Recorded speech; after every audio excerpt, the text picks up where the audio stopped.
এখন আমাদের জনগণের মধ্যে প্রশ্ন এবং যারা আমরা আন্দোলন করেছি তাদের মাঝখানে প্রশ্ন উঠে যায় যে তাহলে কি তারা ক্ষমতার জন্য এবং নতুন দল গঠনের জন্য কিংস পার্টি তৈরি করার জন্যই কি তারা আসলে এই সরকারের জায়গায় যা বসছে কি? বিচার কার্যক্রমের কোন ধরনের লেশ মাত্র আমরা দেখছি না, কোনো একটি রায় ঘোষণা হচ্ছে না। এই সরকার যদি এই গণহত্যার বিচার না করে তাহলে আর কেউ কখনোই বিচার কার্যক্রম করতে পারবে না। বৈষম্য বিরোধী ছাত্র আন্দোলন থেকে একটি নতুন ছাত্র সংগঠন তৈরি, সেটাকে আমরা অবশ্যই সাধুবাদ জানাবো। তাদের কার্যক্রমগুলো আমরা পর্যবেক্ষণ করবো এখন তারা কতটুকু সেই জুলাইয়ের স্পিডকে ধারণ করে কাজ করছে সেটা। তবে কিছু অনাকাঙ্ক্ষিত ঘটনা ঘটছে, আমরা দেখতে পেয়েছি ওই দিন মধুর ক্যান্টিনে তাদের নিজস্ব মনোমালিন্য নিয়ে পদবঞ্চিতরা দেখেছে যে কিছু হট্টগোল করছে, বা যারা পদ পেয়েছে তারা সেগুলো নিয়ন্ত্রণ করতে পারেনি, তাদেরকে সেভাবে করে মানিয়ে নিতে পারেনি। এগুলো নিয়ে অনেক ধরনের হবে, এটা স্বাভাবিক প্রসেস। তবে আমরা দেখেছি ছাত্রলীগের আমলে এই বিষয়গুলো অনেক বেশি সামনে আসতো, ঠিক আছে? তো ওই প্র্যাকটিস যাতে না হয়, নতুন ছাত্র সংগঠন হয়তোবা আস্তে আস্তে সব নিয়মতান্ত্রিকের ভিতর চলে আসবে, তারা সেইগুলো মিনিমাইজ করবে এবং সবাইকে একটি সুযোগ দেওয়া হবে তাদের যার যেরকম যোগ্যতা আছে সেই অনুযায়ী তারা যাতে পদ পায় সেই কারণে কাজগুলো করবে। আর একটা জিনিস চোখে পড়ছে যে তারা বলছে যে বৈষম্যর বিরুদ্ধে আন্দোলন করে আমরা নিজেরাই বৈষম্যের শিকার হচ্ছি। যেমন ঢাকা বিশ্ববিদ্যালয় কেন্দ্রিক নেতা নির্বাচন করা হচ্ছে, সর্বোচ্চ নেতাদেরকে, কিন্তু অন্যান্য পাবলিক বিশ্ববিদ্যালয় এবং প্রাইভেট বিশ্ববিদ্যালয় বঞ্চিত হচ্ছে সেসব জায়গা থেকে, বৈষম্যের শিকার হচ্ছে। এই জায়গাগুলোটা আসলে তাদেরকে অনুধাবন করতে হবে যে যখন ঢাকা বিশ্ববিদ্যালয়ে আন্দোলন, এই 24-এর গণঅভ্যুত্থানের আন্দোলন একবারে স্থমিত হয়ে গেছিল, বিশ্ববিদ্যালয়গুলোকে বন্ধ করে দেওয়া হয়েছিল, তখন আসলে এই প্রাইভেট বিশ্ববিদ্যালয়গুলো মাঠে নামছে এবং আন্দোলনকে চাঙ্গা রেখেছিল। সেই জায়গা থেকে মনে হতে হবে তারা একটা বৃহৎ বড় শক্তি, এবং তারাও খুব যে মেধাবী না এমন না, তারা খুবই মেধাবী, ঠিক আছে? সেই জায়গাতে তাদেরকেও সঠিকভাবে মূল্যায়ন করা, তাদেরকে জায়গা দেওয়া, কাজ করার স্পেস দেওয়া, তাদেরকে নিয়ে আসা, তারাও ভাই আমাদের সহযোদ্ধা বন্ধু, ঠিক আছে? একটা বিশ্ববিদ্যালয় কেন্দ্রিক, একটা ঢাকা বিশ্ববিদ্যালয় কেন্দ্রিকই যে রাজনীতি হবে বিষয়টা এমন না। হ্যাঁ, ছাত্র রাজনীতির আতুরঘর হিসেবে ধরা হয়, বা প্রাচ্যের অক্সফোর্ড হিসেবে বলা হয় ঢাকা বিশ্ববিদ্যালয়। এর মানে এইখান থেকে সেন্ট্রাল পয়েন্ট। তবে আরো যারা আছে তাদেরকেও কাছে টেনে নিলে আসলে এই আন্দোলনটা যেমন বেগবান হয়েছে। আপনারা দেখেন যখন আন্দোলন থেমে গেছিল তখন সবাই বিভিন্ন সোশ্যাল মিডিয়াতে ডাকছে, আহ্বান করছে ঢাকা বিশ্ববিদ্যালয় কাদেরকে, যে এই প্রাইভেট বিশ্ববিদ্যালয় অন্যান্য কলেজের ছাত্র ভাইদেরকে কেউ কিন্তু ঢাকা বিশ্ববিদ্যালয়ে ডাকছে যে আপনারা আসুন, ঢাকা বিশ্ববিদ্যালয়ে আসুন। তা এই যে যখন বিপদে ডাকা হয়েছে তারা কিন্তু বলাটা সুযোগ পায় যে আমাদেরকে বিপদের ডেকে ডাকছে এবং সুসভা আমাদেরকে তাড়িয়ে দিচ্ছে। তা এই প্রতিহিংসা যাতে তৈরি না হয় সেদিকে লক্ষ্য করে আগায় যাক, এটাই শুভকামনা তাদের জন্য। দেখুন আমরা আপনারা হয়তো বা জানেন না, আহ গত 13 দিন ধরে শাহবাগে জুলাই মঞ্চ তৈরি করা হয়েছে। জুলাই মঞ্চের দাবি একটি, সেটা হচ্ছে গণহত্যার বিচার করতে হবে, ঠিক আছে? এই গণহত্যার বিচার যতক্ষণ না হবে ততক্ষণ পর্যন্ত কোনো নির্বাচনে যাওয়া যাবে না।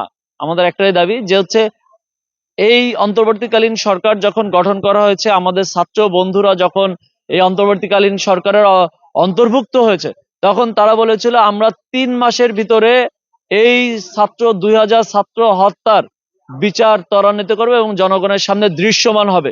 কিন্তু আজকে 7 মাস পার হয়ে যাওয়ার পরও আমরা কোনো ধরনের দৃশ্যমান কোনো ব্যবস্থা দেখছি না। এই যে গণহত্যাটা চালিয়েছে যারা দোষী তাদেরকে বিচার করতে হবে। আপনারা দেখুন যাত্রাবাড়ি থানার এসি কিভাবে তাইমের উপরে গুলি চালিয়েছে, এটা একবারে প্রকাশ্য মিডিয়ার সামনে, জাতীয় মিডিয়ার সামনে তার বুকে গুলি চালিয়েছে। সে একবার আহত পড়ে গেছে, তাকে তার বন্ধু টেনে নিয়ে যাচ্ছে, কিন্তু আবারও গুলি চালিয়ে তাকে ওইখানটা হত্যা করা হয়েছে। এই যে হত্যাকাণ্ডটা একবারে মিডিয়ার সামনে, এখন এই যাত্রাবাড়ি থানার বিচার করতে কিন্তু কোনো রায় ঘোষণা করতে আদালতের কোনো সময় লাগার কথা না। তারপর আমরা দেখছি 7 মাস হয়ে গেছে কিন্তু এখনো রায় ঘোষণা হচ্ছে না, যেখানটায় সারা বিশ্বের সামনে এটা প্রমাণিত।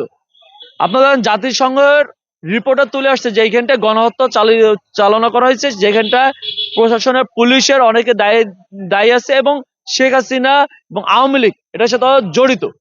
এটা আমার কথা না, বাংলাদেশের মানুষের কথা না, এটা আন্তর্জাতিক সংস্থা তাদের কথা।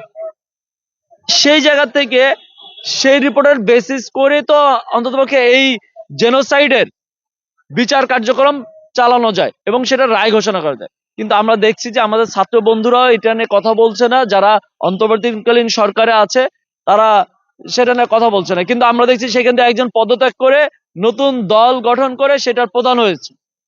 এখন আমাদের জনগণের মধ্যে প্রশ্ন, এবং যারা আমরা আন্দোলন করেছি তাদের মাঝখানে প্রশ্ন উঠে যায় যে তাহলে কি তারা ক্ষমতার জন্য এবং নতুন দল গঠনের জন্য, কিংস পার্টি তৈরি করার জন্যই কি তারা আসলে এই সরকারের জায়গায় যা বসছে কিনা? আমরা সারা বাংলাদেশের জনগণ তাদেরকে সমর্থন দিয়ে অন্তর্বর্তীকালীন সরকারে বসেছি, যাতে তারা যেভাবে আন্দোলনকে একটি সফল আন্দোলনের দিকে নিয়ে গেছে নেতৃত্ব দিয়ে, তারা এখন বাংলাদেশকেও নেতৃত্ব দিয়ে তারা এই জেনোসাইডের বিচার কার্যক্রম করবে। কিন্তু আসলে তারা বিচার কার্যক্রমের কোন ধরনের লেশ মাত্র আমরা দেখছি না, কোনো একটি রায় ঘোষণা হচ্ছে না। আসাদুজ্জামান কামালকে, তৎকালীন স্বরাষ্ট্র মন্ত্রী আসাদুজ্জামান কামালকে দেখাচ্ছে যে স্যার দেখেন একটা ভিডিও দেখা বলতেছে, স্যার একটা গুলি করে একটা মরে, বাকিগুলো আর যায় না।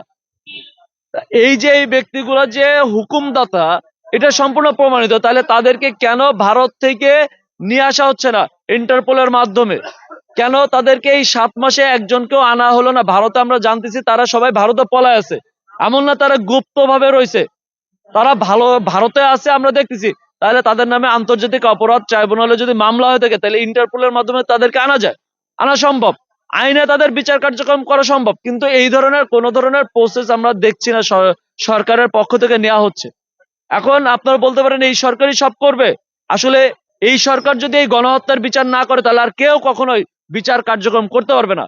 কারণ আন্তর্জাতিক মহলে তখন আওয়ামী লীগ বিভিন্ন লবিস্ট নিয়োগ করে বলবে যে আওয়ামী লীগকে ধ্বংস করার জন্যই অন্য একটি রাজনৈতিক দল এই ধরনের পায়তারা করতেছে।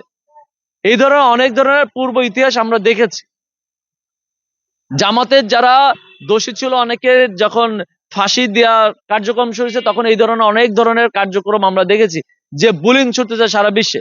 তো আমরা মনে করছি যে আওয়ামী লীগকেও যখন এই ধরনের যারা গণহত্যা চালিয়েছে তাদেরকে যখন রায় ঘোষণা করে, তখন অন্য কোনো রাজনৈতিক দল যদি সেই সময় উপস্থিতি থাকে করে, তখন এই ধরনের অনেক কথা ছড়াবে এবং সেই বিচার কার্যক্রম বাধাগ্রস্ত হবে। তাই আমরা বলছি যে এই সরকারকেই এই নির্বাচন করার আগে এই গণহত্যার বিচার করতে হবে, বিচার করে তারপর আপনি নির্বাচনের দিকে যান। যে নির্বাচিত যেই সরকার গঠনে আমরা তাদেরকে সাধুবাদ জানাবো, এটি ফ্রি ফায়ার ইলেকশনের মাধ্যমে।